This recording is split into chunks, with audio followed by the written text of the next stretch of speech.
O RB Notícias Especial está conversando hoje com Heródoto Barbeiro e Fernando Vítulo. Nós estamos falando sobre os 100 anos do rádio.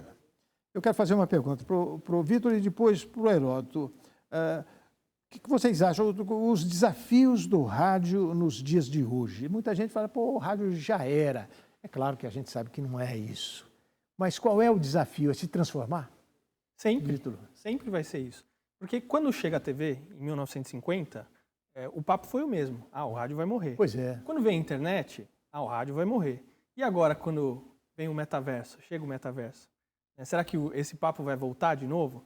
Mas a gente vê a história, na história, a transformação do rádio, se utilizando da tecnologia para avançar, para expandir, para atingir mais pessoas, para se aproximar do ouvinte. Então, por exemplo, hoje o ouvinte manda para a rádio um vídeo, uma foto, uma mensagem via WhatsApp. Olha, está acontecendo um tal problema em tal lugar na cidade aqui de São Paulo. Olha, eu estou em tal lugar, o metrô parou. Então você tem uma interação muito próxima com o ouvinte. E esse é o grande charme do rádio, que muitos dos depoentes do livro declaram ali, que é justamente essa interação com o ouvinte. Então, o rádio ele sempre vai se transformar.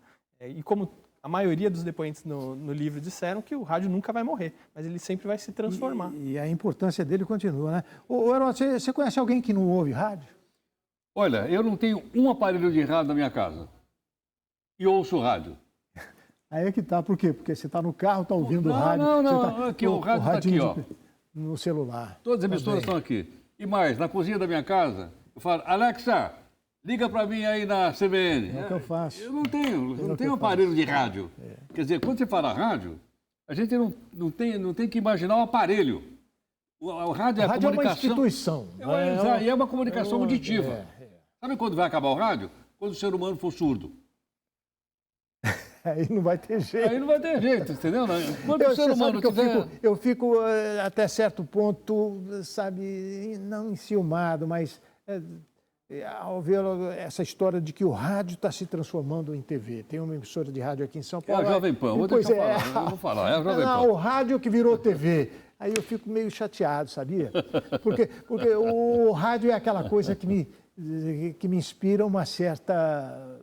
sabe, uma certa imaginação, uma certa fantasia. Eu ouvia Enzo de Almeida Passos na Rádio Bandeirantes. Nossa! Telefone pedindo bis. Eu imaginava um Enzo, um sujeito. As novelas da Rádio São Paulo. Então você imaginava aquelas pessoas lindas, não é? E de repente... Não era bem assim quando chegou a imagem? Você quer dizer ou não? Não era bem assim, mas é um componente do rádio que marcou minha infância, não é? E essa fantasia, o rádio não tem mais. Você concorda comigo? Não, eu concordo, porque, veja o seguinte, porque de fato você não tinha imagem. Mas vamos pegar um programa de televisão. Vou pegar o programa da Ana Maria Braga. Aquele é um programa de rádio. Por que razão? É um programa de rádio. E não são... Porque ela descreve tudo o que está fazendo. As donas de casa estão cozinhando, estão trabalhando, estão cuidando da casa, não pode ficar vendo a televisão. O que ela faz? Ela ouve. Quando você faz uma comunicação onde a audição é o tema principal, é rádio. Mas está aparecendo na televisão, mas é rádio. Mas está aparecendo aqui no meu celular, mas é rádio. Tem muita gente que liga a televisão de manhã, principalmente nesses noticiários de manhã, das 6 horas. Você vai tomar banho. A dona de casa está fazendo lá o café, né? E o cara que está tomando banho. O cara está se arrumando para ir trabalhar, ou que está dirigindo o carro. Por isso que o rádio não é apenas o aparelho. Eu digo que o rádio... Hoje está em diversas plataformas. A gente tem o podcast hoje. Vamos falar de programação? O que você acha hoje do que a gente ouve no rádio? O que a gente ouve é o seguinte, hoje nós temos uma quantidade tão grande de emissoras de rádio que nós podemos escolher qualquer tipo de programação. Por exemplo, gosto de sertanejo raiz. Tem uma rádio só de sertanejo raiz. Eu gosto, por exemplo, de jornalismo. Tem 5 ou 6 emissoras que fazem jornalismo no rádio. Não, eu gosto só de rock dos anos 70. Tem rádio só de rock. Eu sou evangélico, gosto de ouvir a pregação do pastor. Tem rádio só evangélica. Eu, por exemplo, trabalho na Nova Brasil. Só música popular brasileira. Música brasileira, Nova Brasil. Nova Brasil, todo mundo está ouvindo Nova Brasil. Mas você não é exatamente um disc jockey. Aliás, era uma palavra que existia na minha época, os disc jockeys, né? Agora você tinha um programa de rádio em Campinas, na Rádio Morena ou não? Pois é, um Big Band. Big Band, meu amigo. Olha aqui, o homem era do Big Band. Dos anos 40. Agora, é exatamente isso que você está falando aí, né? você escolher aquilo que você quer ouvir. Lógico. Mas houve uma época que o rádio era um componente mais cultural na vida da gente, né? Rádio Gazeta de São Paulo. Mas hoje você tem a Rádio Cultura FM, A Cultura FM que é extremamente, você conhece está bem. no ar, está É, no ar, que é uma está rádio no ar. cultural. E há outras. Se você quiser ouvir ópera pela FM em São Paulo, você ouve. 103.3. Você ouve inteiro. Agora, o que você faz na Brasil é jornalismo. É não que é? eu faço de manhã, né? Agora veja o seguinte, se eu quero ouvir a rádio BBC, como é que você fazia antigamente? Onda curta. Onde eu ouço a rádio BBC? Aqui, ó. Tem A Deutsche Welle que você citou. um aplicativo que você... daqui, pô. né, Olha lá. e escolhe a língua. Se você quiser ouvir a programação da Deutsche Welle em português, você tem. Você ouve aqui, não ó. é? Então é exatamente isso. Agora, Heródoto, eu vou explorar um pouco você, essa sua participação dentro do sistema de comunicação nosso aí, o rádio e a televisão. Qual que te envolve mais? Depende, se for de manhã, é rádio.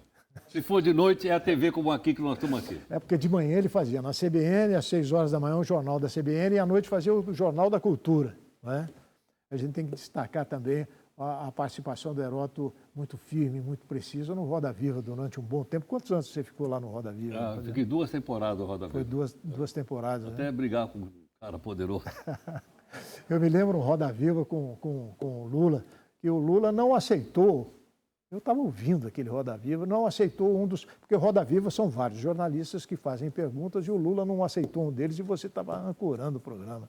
Que situação, né? Passei por várias. Por várias dessas? Conta uma aí. Não, por exemplo, a última foi quando o candidato Serra foi lá no Roda Viva, candidato a presidente, e começou a discussão, e eu falei para ele que os pedágios eram caros, que não sei o que e tal, e ele ficou bravo comigo, começou a discutir comigo. Queria e eu bater falei em pra você, ele, ô, "Não, Serra, tal", né? aí ele falou para mim, não, você não é um petista, isso daí é um trololó petista. Imagina, falar um negócio dele lá na TV Cultura, meu amigo.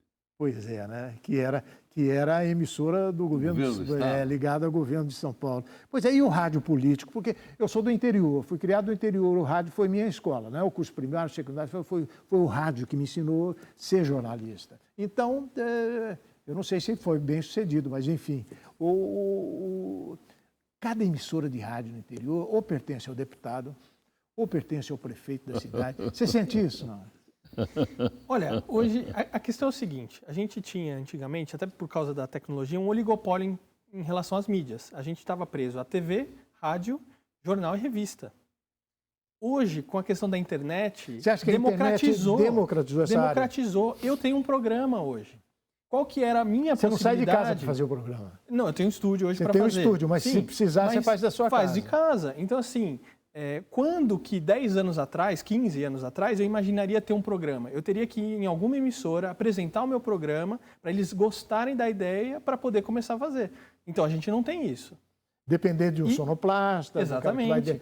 Muito bom. Vamos a mais um break. Aqui no nosso RB Notícias Especial, falando hoje sobre o rádio. Nós voltamos já.